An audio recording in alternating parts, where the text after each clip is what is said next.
So, this episode isn't really about credentials. It's about a story, a specific one, which I'll get to in a minute. But I am going to talk about credentials for a second.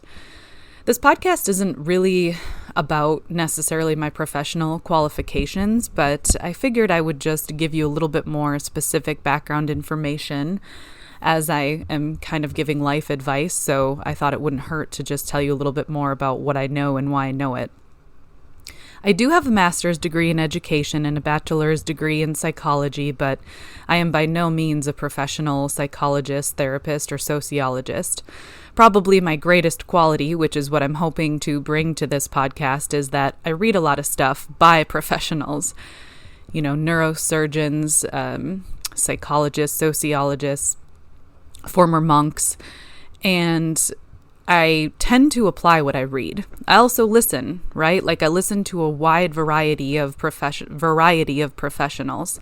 I bring up Ed Mylett a lot. I love him. You know, he's an entrepreneur. He's a businessman.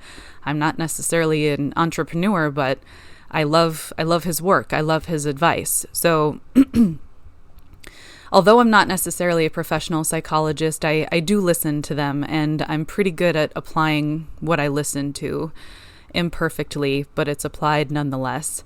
I've been a public school teacher for about 11 years, and as I mentioned before, recently resigned. So I suppose where I do have some professional qualifications is some experience with trying to make really big concepts understandable to everybody. And that's a little bit about what I'm going to talk about today. I also am a good writer. I write a lot in my spare time, specifically creative writing, mostly creative writing, which you should definitely check out on my website, lovingcreatively.com. Lots of free stuff on there, like my poetry and my short stories, and if you want to buy my books, you can too. They're very reasonably priced.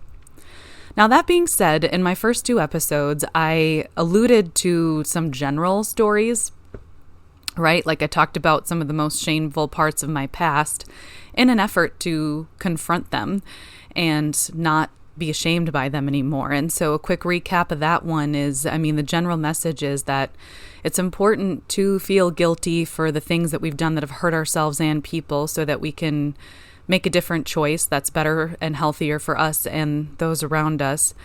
But if we just feel ashamed about something forever, we're never going to really be motivated to live outside of that. Shame just leads to more shame and self-destructive decisions. And I'm happy to say that I don't make choices like that anymore. You know, I'm better at balancing boundaries.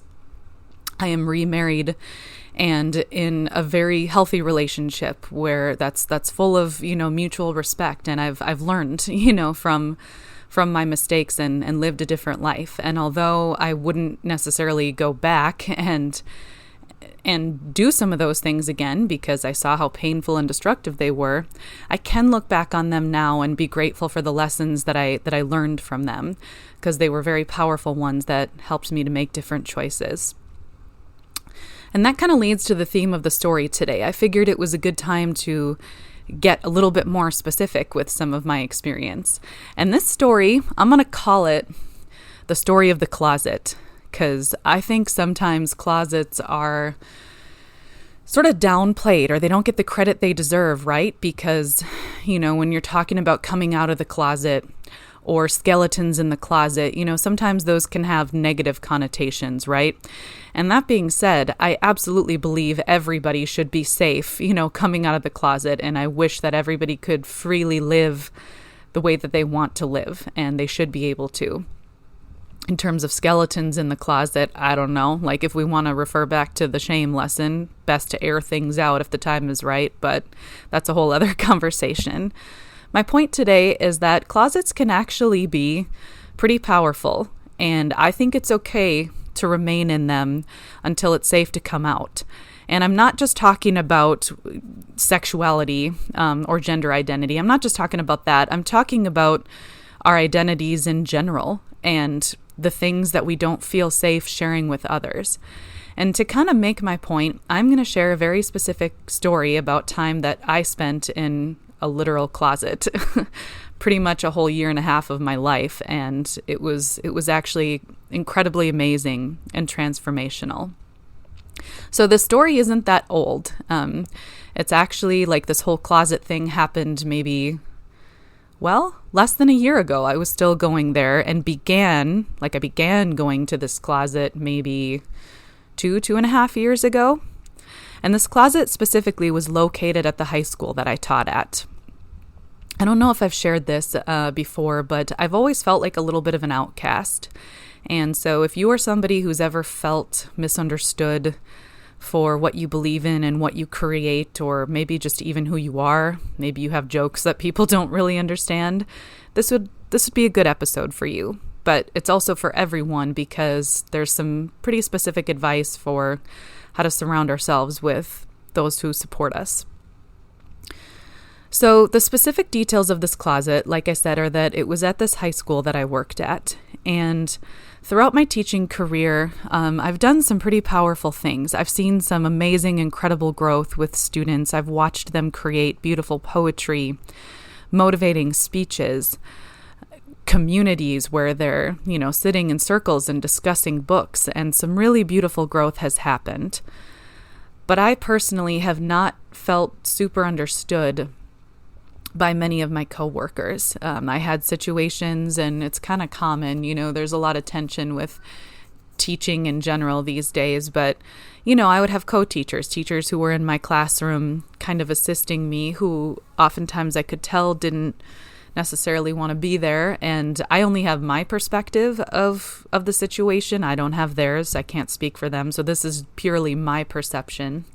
I got the vibe that they didn't necessarily want to teach with me anymore, and there were pretty big hints that they didn't, and my assessment of that is that I was a little bit, I colored a little bit outside of the lines. And I know that can sometimes be hard to work with, because you don't always, I didn't always plan 2 weeks in advance. I recognize that, but I never taught anything the same way twice.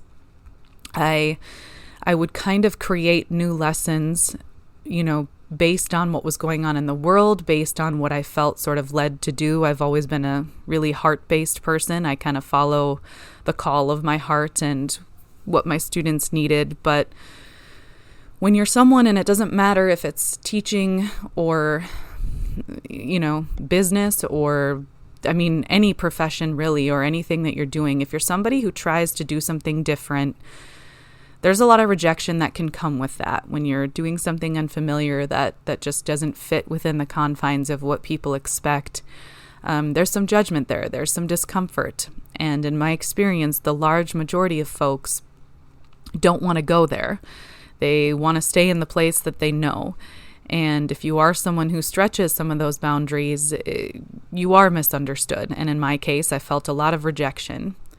And I also just didn't really feel like I fit in socially with many of my coworkers at that school. It felt, kind of like high school, right? Where there were different groups and different cliques, and I just didn't fit and didn't mesh. And, for a while, I just didn't really talk to anyone. I would show up and do my job and kind of stay in my classroom and connect with students the best that I could and go home.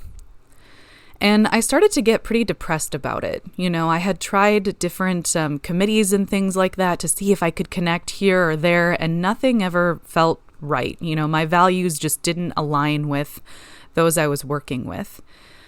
And in the moment where I started to just get really downcast about all of it, because when you're in those moments where you feel rejected, it feels like literally everyone is rejecting you. You get really Eeyore-like, down like, oh, I don't fit in anywhere. No one understands. And you kind of just give up a little bit and assume that the world is just never going to accept you. And it's easy to do when 90% of the people that you are surrounded with have made it very clear that they don't mesh with you. But as I said, I read a lot, right? And I've studied some of the work of Barack and Michelle Obama. And both of them, whether in text or conversations, and by text I mean books. I read Michelle Obama's The Light We Carry book, really encouraging. They talk about how you can always find your people. And I hope you know what I mean by that, right? Like the people who your soul just kind of aligns with, the people who feed your soul and help you grow at the same time because they give you that safe space to grow. You know, your actual best friends, your family maybe, or coworkers who you do really feel like you can be yourself around. Both of the Obamas have given advice in different areas where they talk about how it's so much easier to deal with the haters or to deal with the people who judge and misunderstand you if you also have a space where with your people that can kind of fill you back up or help brace you for the negative. And when I heard that advice, it kind of caused me to think a little bit differently about my own circumstances.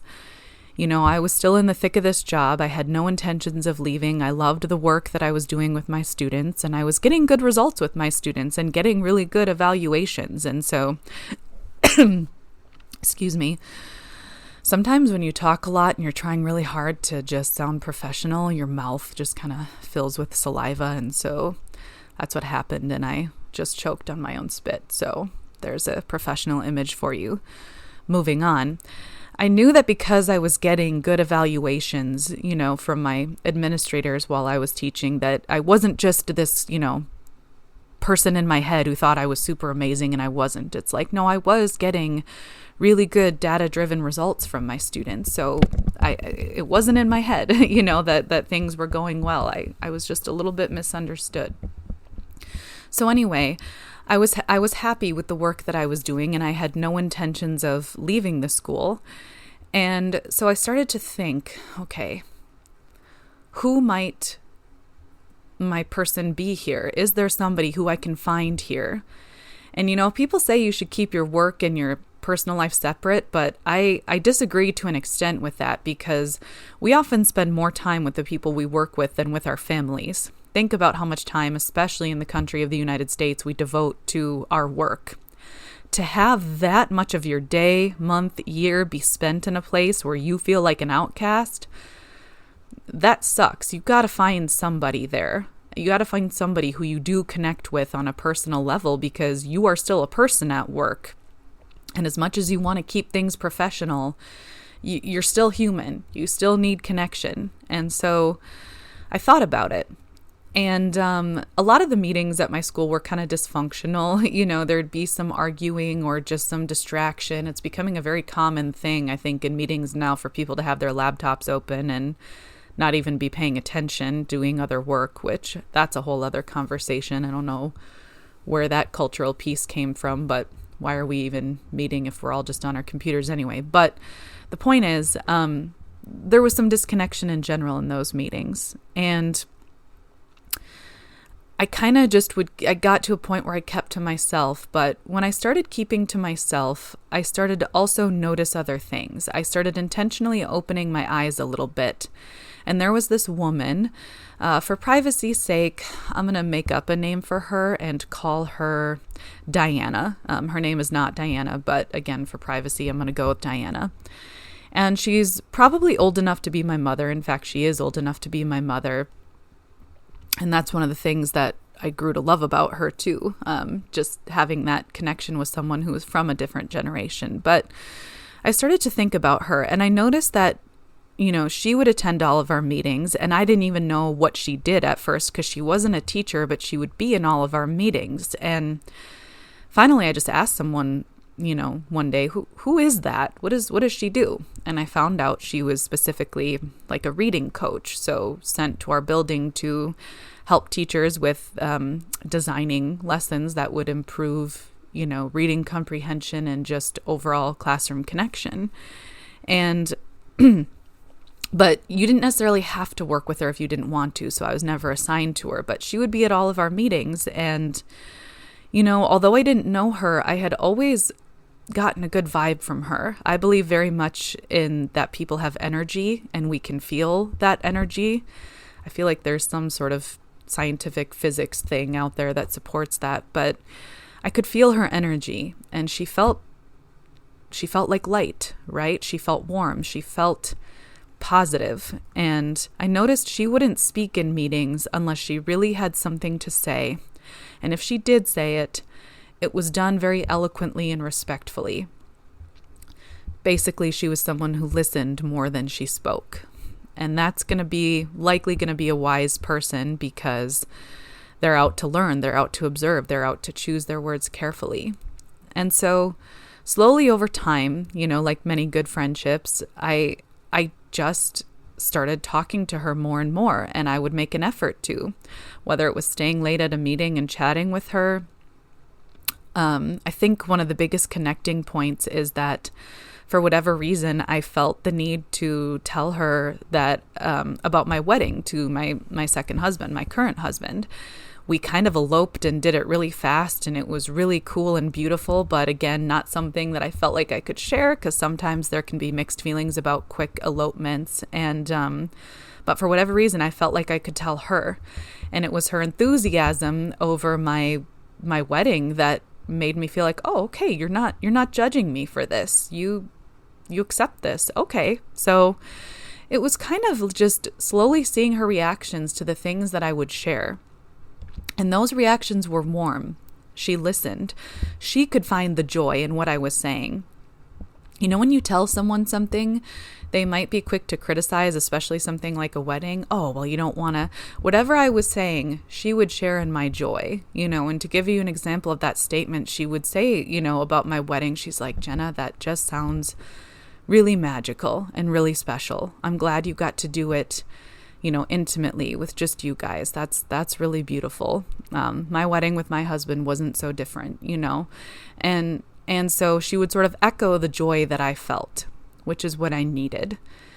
And over time, I started to not just talk to her after meetings, but I started to ask her for professional advice. And the advice that she gave, and I would seek her out in her office, and the advice that she gave was done in a manner that was not condescending. It was done in a manner where she assumed that I was a professional, and she wanted to hear what I was already doing. And her advice would celebrate that and then add to it. And that, I think, is the mark of a true good mentor, somebody who knows how to build on what you already have.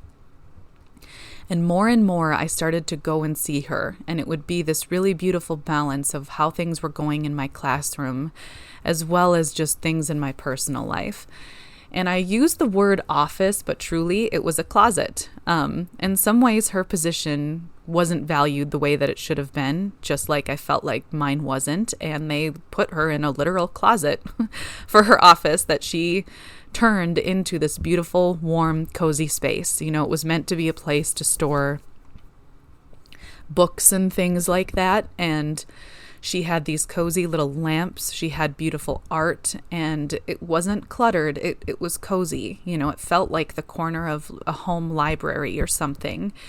And although it was a closet, Diana made it beautiful. And in all these times that I went to see her, it was kind of like I made little shifts during the day. If it was during my prep time, teacher preparation time for us to grade and do our lessons, or during my lunch, I just started to go and see her and sit with her.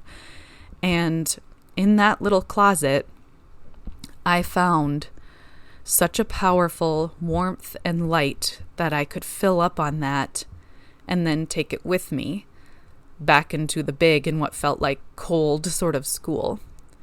It was a place where I could share what I was doing in the classroom and have somebody celebrate with me. In a way, being a teacher is kind of like having kids. You invest a lot in your students, and you want to see them grow and become happy, healthy citizens, just like you want your kids to grow and become happy and healthy. It really is, and I can tell you as a parent of 6 children, it is very similar to parenting in that way. It's very similar to parenting in that there's a lot of mood swings you got to deal with too, but that's another conversation. One thing I didn't realize I was missing until I became close with Diana was that I also wanted somebody to just share my joys with. I wanted somebody who would see and celebrate the beautiful things that were happening in my classroom. Although you can be proud of the work that you're doing, when you're able to share it, something magical really does happen. You start to believe in it. And it was actually the same thing with my husband, too. I was able to eventually publish my writing because I finally met someone who I could share it with, who saw the magic in it.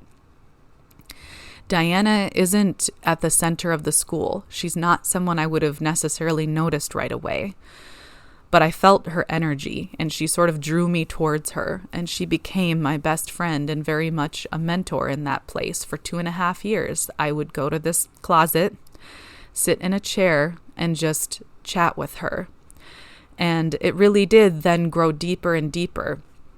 It wouldn't just be the joys of the classroom. It would be some of the traumatic things that were going on in my personal life and how I was overcoming them. And it would be the things that I was excited about, this garden that I wanted to plant that I felt like I couldn't, really explain to anybody else. And she added to it, gave me some ideas for plants. And that kind of motivated me to get it started. And I got to know her. I got to know about her teaching experience, her life experience. I got to learn how she would see joy in so many moments too. She would often describe, if she went to a wedding or if she went to lunch with friends over the weekend, she would describe it as lovely. You don't hear a whole lot of Americans use the word lovely. And there was something special even in the way she said the word lovely that just kind of transferred over to me. And there were also moments where her eyes would fill with tears, whether she was talking about how our country was doing politically or how, something that happened, with her husband, whatever it is, occasionally her eyes would fill with tears because she felt so deeply. And that closet might have been small. Most people walked by it all the time. It was sort of centrally located, but you wouldn't really see it if you weren't looking. So it was right there, this tiny little room in the middle of a busy, bustling school full of lots of odd noises. And there it was, this magical place that I went to. As I said at the beginning of the episode, I think that everybody should be safe to come out of the closet, and I am speaking about sexuality and things like that, but also I wish that we lived in a world where all of us could live freely on the outside, where we could just be ourselves, whether that is, a certain sexuality or just where we could share our beliefs, our passions, or just parts of our identity that we don't feel safe sharing other places. I wish we could all just live openly in that way. But the reality is that there's a lot of insecure people out there. There's a lot of people who hate themselves so much that the best that they can do for this world is criticize and knock down other people because they're too afraid to look at themselves or to deal with the pain that they feel about themselves.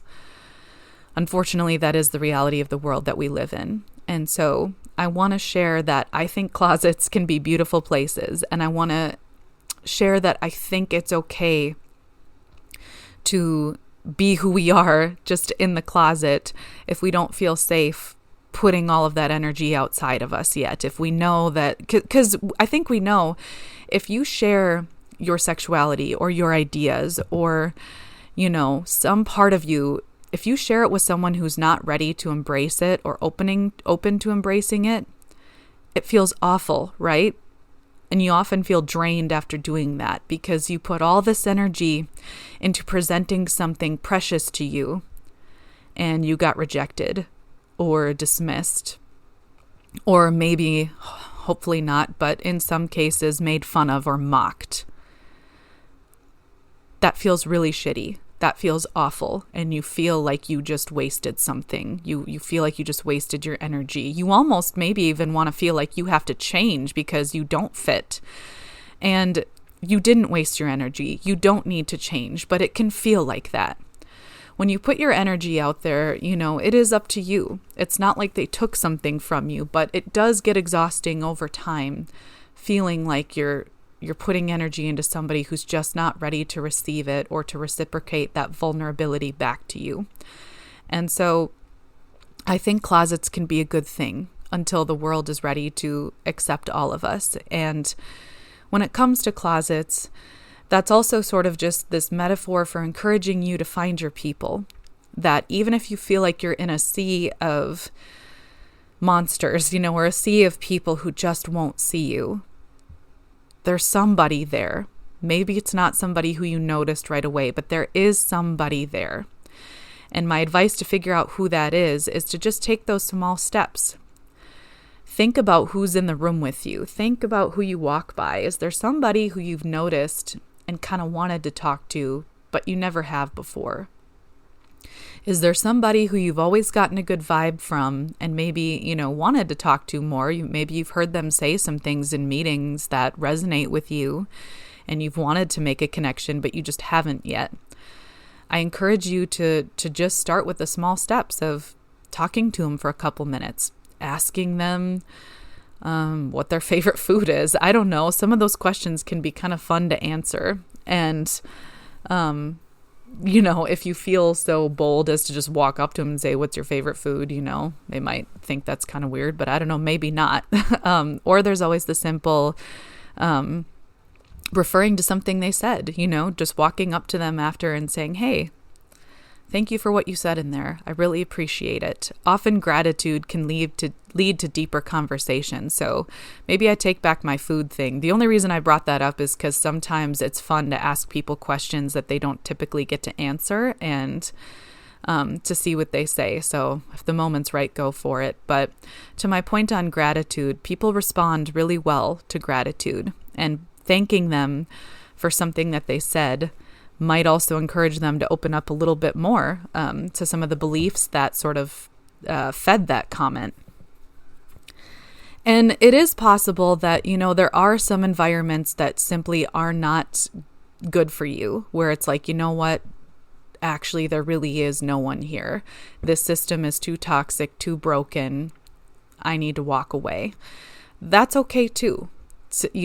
And it doesn't matter if it's a work environment, family environment, friend group, whatever. The point is that you have the power to feel that out. And that's what I want to encourage you to do. To feel out if it's a situation where you need to walk away, or to just look for your people. Because as I'm sitting here reflecting, in pretty much every situation I was in, even if it was a really broken system, there were always one or two or maybe even more people who I connected with, who saw me, who were trying to make things better, even if the environment didn't support that. So look for your people. And it's okay to, I think, remain in closets or remain in small spaces where you feel safe, or to fill up in small spaces where you feel safe. And the beauty of it is, it helps you to exist everywhere else more safely because you have that energy. You take that energy with you. I no longer work at that school, and actually Diana doesn't either. By the magic of the universe, we both kind of started and ended at that school at the same time. So I don't get to see her as much as I used to, but I'm forever grateful for that time with her. And I learned valuable lessons in that time with her that I will take with me for the rest of my life. It's the very lesson that I'm sharing with you right now, that it doesn't matter where you are or if you feel like the majority of the people reject you. There is somebody out there who will understand you, who will respect all parts of your identity, who you can be yourself with. And you have the power to choose which parts of yourself you share and when. And it's okay if you know that it's not safe or it's not welcoming or it's not supportive. It's okay to just keep that part of your identity safe with somebody who will respect and nurture it, because you can grow in closets. You can. I know that's kind of a weird sentence, but there is growth that can happen when you just keep certain parts of who you are with the people who respect it. You can use plant metaphors, right? Like often little seeds grow in the forest where nobody notices them, or only the, trees around them that are growing notice them.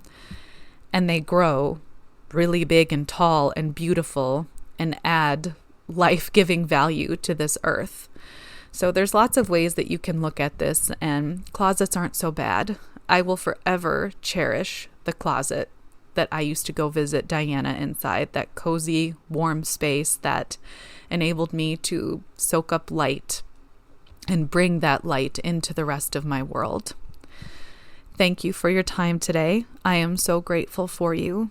And I want to encourage you as I close to go out, find your people, and know that you are worth all the safety and affirmation that the best of this world can offer you.